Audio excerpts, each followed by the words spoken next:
Mais uma vez nós temos essa oportunidade de entrar em seu lar e você nos permite esta bênção, certamente. Eu te dou nesse momento a minha palavra de gratidão por você nos permitir, como igreja, abençoar a sua família.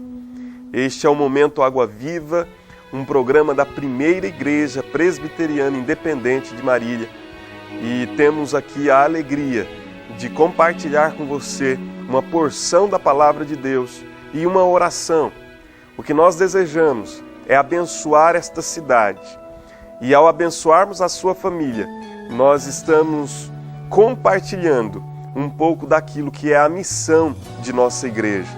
Queria convidar você também para estar conosco em nossos cultos, aos domingos, às 10h20, e também às 19h, nós temos os nossos cultos de celebração.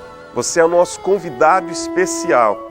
Também às terças-feiras, às 15h, temos a Tarde da Esperança, um momento de oração e busca da presença do Senhor. E todas as quintas-feiras, às 20h, a celebração da vitória. Você e a sua família são os nossos convidados especiais para este tempo tão agradável, tão aprazível na presença do Pai. Venha estar conosco em um de nossos cultos e seja abençoado. Hoje eu gostaria de trazer uma palavra ao seu coração, uma palavra que está no Novo Testamento, na segunda carta que o apóstolo Paulo enviou a um dos seus discípulos, por nome Timóteo. Esta carta tem este nome, Segunda Carta de Paulo a Timóteo, no capítulo de número 4, dos versos 9 a 18. A palavra de Deus diz assim: procura vir ter comigo depressa, porque Demas, tendo amado o presente século, me abandonou e se foi para Tessalônica. Crescente foi para a Galácia, Tito para a Dalmácia. Somente Lucas está comigo. Toma contigo Marcos e traze-o, pois me é útil para o ministério. Quanto a Tíquico, mandei-o a Éfeso. Quando vieres, traze a capa que deixei em Troade, em casa de Carpo, bem como os livros, especialmente os pergaminhos. Alexandre, o latueiro, causou-me muitos males. O Senhor lhe dará a paga, segundo as suas obras. Tu, guarda-te também dele, porque resistiu fortemente às nossas palavras. Na minha primeira defesa, ninguém foi a meu favor. Antes, todos me abandonaram. Que isso não lhe seja posto em conta. Mas o Senhor me assistiu e me revestiu de forças, para que, por meu intermédio, a pregação fosse plenamente cumprida e todos os gentios a ouvissem. E fui libertado da boca do leão. O Senhor me livrará também de toda obra maligna e me levará salvo para o seu reino celestial. A Ele glória pelos séculos dos séculos. Amém. Esta é a palavra de Deus para a sua vida nesta hora. Quando tudo falha, existe algum propósito nos momentos em que a nossa família não nos assiste? Existe algum propósito quando os nossos irmãos, os nossos amigos, vizinhos, quando as nossas expectativas, a nossa própria saúde falha? Quando todos os recursos que nos estão disponíveis falham, o que sobra? O que temos nós à disposição? Em que podemos nos agarrar quando tudo falha? A experiência deste apóstolo, o apóstolo Paulo, que escreve essa carta, a segunda carta a Timóteo, já no momento final da sua história, já é um homem experimentado e ele está preso, e no meio de sua prisão ele já vislumbra inclusive a possibilidade do seu martírio, de ser ele morto. E nesse momento ao encerrar a carta, ele manda esse recado a Timóteo, dizendo: Timóteo, procura vir ter comigo depressa. Eu estou precisando de alguém ao meu lado, porque o único que está comigo é Lucas. O restante me abandonou. Ele inclusive chega a declarar que talvez no momento em que ele fora julgado, por qualquer que tenha sido o crime que lhe acusaram, talvez muito provavelmente pelo simples fato de ser um pregador do Evangelho de Jesus, ele diz que naquele momento todos o abandonaram. Ninguém esteve com ele na sua primeira defesa. Quando tudo falha, o que a gente pode esperar? Que lições nós podemos aprender de uma situação em que as pessoas nos abandonam, em que a nossa saúde está fragilizada, em que a nossa família não está por perto, em que nós não temos expectativas quanto ao futuro, podemos inclusive estar próximos de simplesmente padecermos, morrermos. Talvez seja o sentimento de algumas pessoas que me ouvem neste momento. Parece que tudo ao redor está falho, nós não temos lugar, não temos uma segurança, não temos em que nos agarrar. Primeira coisa que eu gostaria de deixar com você, a primeira lição que esta palavra me traz é que nesses momentos nós somos ensinados a ter e colocar a nossa confiança exclusivamente em Deus e não nos recursos deste mundo e nem nos recursos que os homens nos propõem.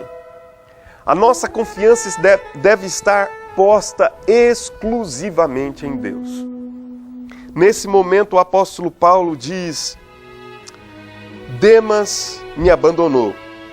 Ele diz também que houve um outro homem por nome de Alexandre que lhe causou muitos males. Ele diz que na primeira defesa diante daquele tribunal humano, todos o deixaram. Somente Deus o assistiu. Isso nos ensina que nos momentos difíceis da nossa vida, a nossa confiança deve estar exclusivamente em Deus. E não nos homens e nos recursos que este mundo nos oferece. Deus jamais falha. Quando tudo falha, Deus jamais falha. Ele é um recurso que está presente. Mais do que isso, Jesus, o Deus Todo-Poderoso, não é uma alternativa. Ele é a única saída. Ele é o único caminho. Ele é a única segurança em que nós podemos nos agarrar e saber que ali estamos de fato seguros. Por isso eu gostaria de deixar isso com você. Nesses momentos em que parece que tudo ruiu ao nosso redor, nós podemos aprender que Deus está presente. Que nós podemos não ter nenhuma segurança aparente, mas nós temos Deus, que é a segurança permanente. Deus pode nesses momentos nos assistir, como fez com o apóstolo Paulo, e ele diz: o Senhor me assistiu. Ele estava ali, ele estava presente naquele momento crítico e difícil. Deus também pode estar com você neste momento, assistindo a sua vida, lhe servindo de apoio, de sustento e de forças, para que você não desmorone, para que você não venha a falir em todas as suas forças. Ele está presente e Ele te sustenta pelas forças poderosas das suas mãos. Deus cuida de você. Uma segunda lição que esse texto nos traz é que ele nos ensina a enxergar as nossas aparentes derrotas com alguns propósitos divinos ou alguns propósitos de Deus nestes aparentes momentos de derrota. Sim, o apóstolo Paulo está preso. Ele está já velho, já é um homem que passou por muitas lutas, muitas aparentes derrotas, mas ele não se vê um homem amargurado, um homem que olha para o futuro sem expectativas. Não. Ele olha para o futuro sabendo o que lhe aguarda. Ele sabe que Deus está no controle, que aqueles momentos de aparente derrota é apenas um propósito de Deus. Porque Deus tem o seu modo providencial de agir na história. A palavra de Deus diz que ainda que nós sejamos perseguidos, ainda que nós vivamos tempos de adversidade, nós somos mais do que vitoriosos em Cristo Jesus. Nada pode retirar de mim, de você, a vitória que Jesus já conquistou para nós na cruz do Calvário. A vitória de Jesus é uma vitória incontestável, inquestionável, total e permanente. De modo que Romanos capítulo 8, verso 37 nos diz que somos mais do que vencedores por meio daquele que nos amou. Não se sinta neste momento um fracasso, nem uma derrota. Se você está em Cristo, você é mais do que vitorioso. A vitória não está em nós mesmos, a vitória está em Deus, a vitória está em Cristo. E se você está nele, você é de fato um vitorioso. Mas esse texto também nos ensina mais uma lição. Esse texto nos ensina que os sofrimentos daqui serão recompensados pela glória da eternidade. A Bíblia nos diz no verso 18 que o apóstolo Paulo encerra essa palavra, talvez as suas últimas palavras. Ele diz: o Senhor me livrará e também me levará salvo para o seu reino celestial. Paulo está vislumbrando o futuro. O apóstolo está enxergando a eternidade diante dele. Eu gostaria de dizer a você que o que vivemos aqui não é o fim de todas as coisas. O que vivemos neste mundo é apenas uma peregrinação rápida, mas não é o fim. Aquilo que fazemos aqui certamente soará na eternidade. Os sons que emitimos aqui certamente serão ouvidos na eternidade. Por isso eu gostaria de dizer a você que este texto nos ensina a olhar a eternidade como uma recompensa para todas as dores e adversidades que vivemos neste mundo. O apóstolo diz: o Senhor está preparando para mim um lugar, um reino celestial para onde Ele me levará a salvo. Apesar de todas as lutas, decepções, desilusões, tristezas, eu não posso terminar os meus dias cansado, abatido, amargurado. Eu preciso entender que há um propósito e este propósito também se verá no fato de que a eternidade me espera. Romanos capítulo 8, verso 18, a palavra de Deus diz: porque para mim tenho por certo que os sofrimentos do tempo presente não são para ser comparados com a glória a ser revelada em nós. 2 Coríntios, capítulo 4, verso 17, a palavra de Deus diz: porque a nossa leve e momentânea tribulação, são apenas e tão somente, sem nenhum peso, se comparados com a glória por vir. São um peso de palha, se comparados com o peso de ouro da glória por vir.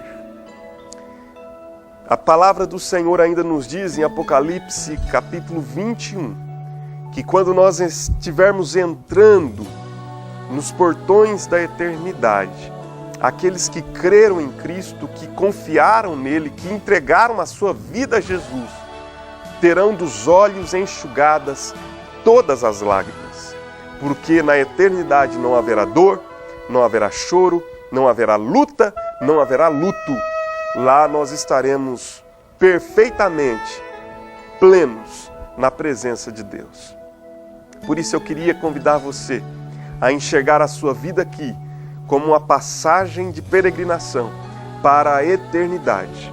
A Bíblia diz que Deus amou o mundo de tal maneira que deu o seu Filho unigênito, para que todo aquele que crê em Jesus não pereça, mas tenha a vida eterna. Receba essa vida através de Cristo Jesus. Que Deus abençoe você e renove as suas forças.